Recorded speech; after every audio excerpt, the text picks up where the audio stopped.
حضرت امام علیہ السلام نے فرمایا، جو دوسروں کو اپنی ضروریات پر ترجیح دے ایسا شخص کمال شجاعت تک پہنچا ہوا ہے۔ کسی گناہ کا عام ہو جانا اسے حلال نہیں کر دیتا، بلکہ عذاب الہی کا خطرہ مزید بڑھا دیتا ہے۔ بعض اوقات انسان چلتا پھرتا، ہنستا کھیلتا اچانک کسی کے دل میں مر جاتا ہے۔ موت کا یہ روپ ظاہری موت سے زیادہ دردناک اور بھیانک ہوتا ہے۔ حضرت علی علیہ السلام نے فرمایا، اللہ جس بندے کو ذلیل کرنا چاہتا ہو اسے علم و دانش سے محروم کر دیتا ہے۔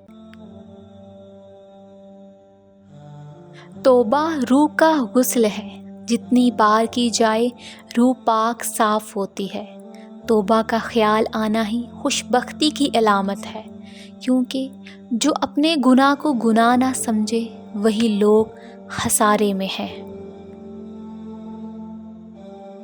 ٹیڑھا درخت ہمیشہ اپنی زندگی جیتا ہے، جبکہ سیدھا درخت کا فرنیچر بنا لیا جاتا ہے۔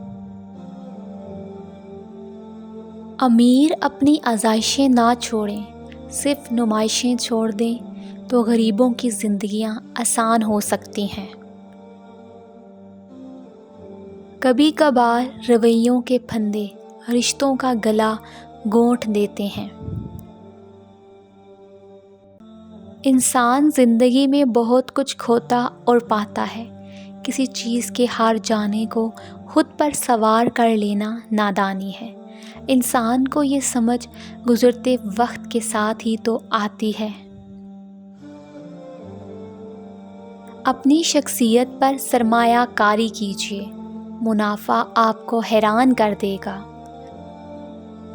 اگر آپ کو یہ ویڈیو اچھی لگی ہے تو ویڈیو کو لائک کریں، چینل کو سبسکرائب کریں۔ تو ملتے ہیں اپنی نیکسٹ ویڈیو میں۔ اپنا خیال رکھیے گا۔ اللہ حافظ۔